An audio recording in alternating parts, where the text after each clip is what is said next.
बोल हर हर महादेव।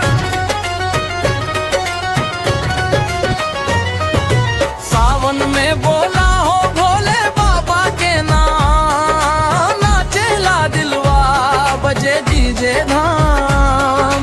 सावर महादेव गूंजे चारों धाम, भोले बाबा के नाम, भोले बाबा के नाम।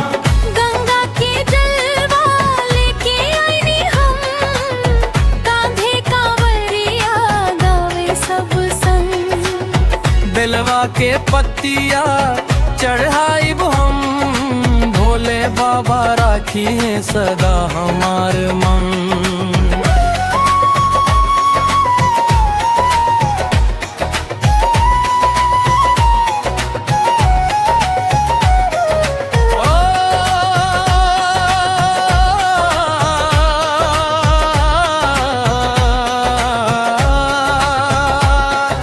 डमरू के ताल पर झूमे गाँव, भोले के कृपा से सजल बा सावन।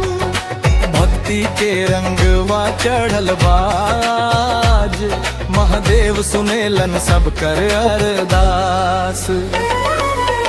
भंग धतुरा के सुगंध उड़े, शिव शंकर के जयकारा गूंजे। नाचे जवान नाचे बुढ़वा, भोले के दरबार में मिलेला सुखवा। सावन में बोला हो भोले बाबा के नाम, नाचेला दिलवा बजे डीजे धामा। सावन महादेव गूंजे चारों धामा, भोले बाबा के नाम, भोले बाबा के नाम, भोले बाबा के नाम, भोले बाबा के नाम।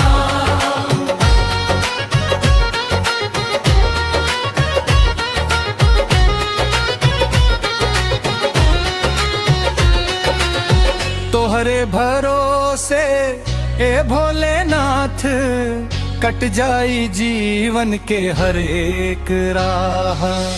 दुख संकट सब दूर करा, अपने भक्तन पर कृपा बरसा।